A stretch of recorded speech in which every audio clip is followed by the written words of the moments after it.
थोडा पाऊस कमी झालाय, बारीक बारीक चालूच आहे.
सगळे कसे आहात? तर भरपूर पाऊस चालू आहे आमच्याकडे. तुमच्याकडे किती पाऊस चालू आहे हे पण सांगा. उन्हाचं म्हणजे नावच नाहीये, कंटिन्यू पाऊस चालू आहे. आणि असा बाहेर जर पाऊस पडत असेल तर गरमागरम काहीतरी खाऊ वाटते. तसंच तुमच्याकडे काय काय पावसाळ्यातल्या रेसिपी काय काय घरी चालू असतात हे पण सांगा. मस्त गरमागरम मका म्हणा, म्हणजे कणिस म्हणा, किंवा आपल्या इडल्या असू देत, गव्हाणं म्हणा, दिवशी म्हणा, हे आमच्याकडे तांदळाचे प्रकार तर भरपूर चालू असतात. कणसं तर काय सांगायला नको. आता पावसाळ्याच्या दिवसात गरमागरम कणसं खायला खूप मजा येते. तसंच आमच्या इकडे बाहेर जर पाऊस पडत असेल तर आतमध्ये घरात जेवायला किंवा नाश्त्याला म्हणा, किंवा चहा सोबत जास्तीत जास्त करून अशी एक रेसिपी बनवली जाते. तर कोणाकोणाला माहिती आहे मला माहिती नाही, पण जर माहीत असेल तर नक्की कमेंट करून सांगा. तर ती रेसिपी कशी करायची आणि ती रेसिपी काय आहे ते मी तुम्हाला सांगणार आहे. तर ती स्पेशल रेसिपी आहे गव्हाणं. तर कोणाकोणाकडे गव्हाणं केली जातात हे नक्की सांगा. चला तर मग बघूया. मस्त बाहेर पाऊस पडतोय आणि छानपैकी गरमागरम गव्हाणं करायचे आहेत आपल्याला.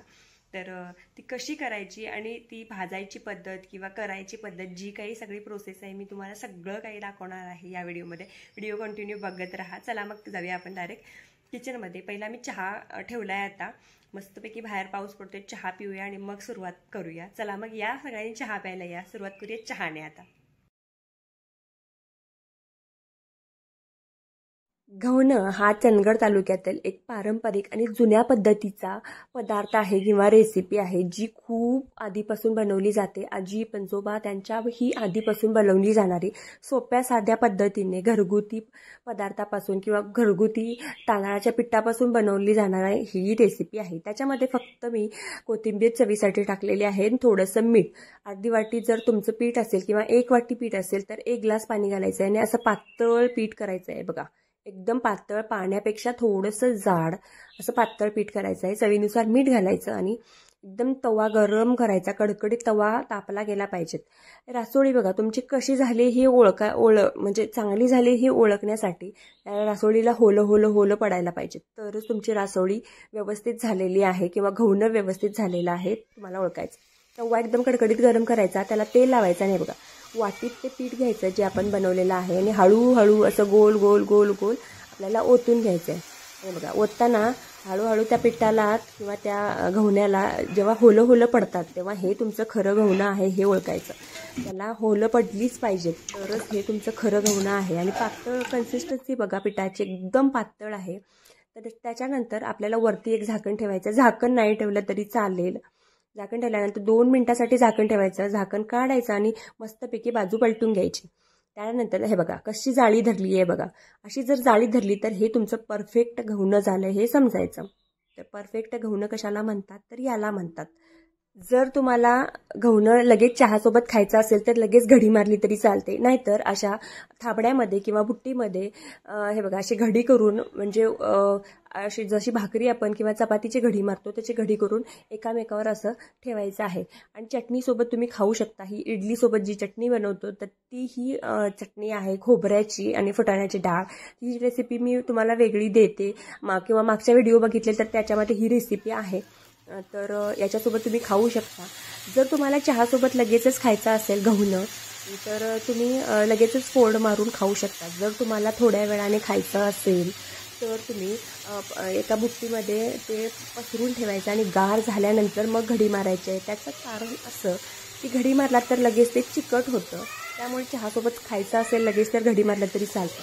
आणि जर थोड्या वेळाने खायचं असेल तुम्हाला, एक अर्ध्या तासाने किंवा 15 मिनिटाने, तर तुम्हाला गार करून मग त्याची घडी मारायची आहे. म्हणजे आतमध्ये जो ओलावा असतो तर तो चिकट राहणार नाही किंवा पीठ लागणार नाही. तर हे बघा अशा प्रकारे आपल्याला गार करून मगच त्याची घडी मारून आपल्याला अशा बुट्टीमध्ये एकामेकावर असे व्यवस्थित लावून घेऊन ठेवायचे आहेत. तर हे गव्हाणं तुमचं व्यवस्थित होतं. चटणीसोबत खावा किंवा तुम्ही चहात बुडवून खा, कशासोबतही खावा, खूप अप्रतिम लागतं. किंवा बटाट्याच्या पिवळ्या भाजीसोबत खा, खूप मस्त लागतं. करून बघा नक्की आणि कशी झाली रेसिपी सांगा. तुमच्याकडे बनवली जाते की नाही गव्हाणं ही रेसिपी हे पण सांगा. आणि आमच्या इकडच्या चंदगड भागातली ही तांदळाचा प्रकार तुम्हाला कसा वाटला किंवा ही रेसिपी कशी वाटली हेही नक्की कमेंट करून सांगा. तुम्हाला काही वेगळं बघायचं असेल तर तेही नक्की कमेंट करून सांगा. भेटू अशाच नवनवीन भागामध्ये. तर धन्यवाद.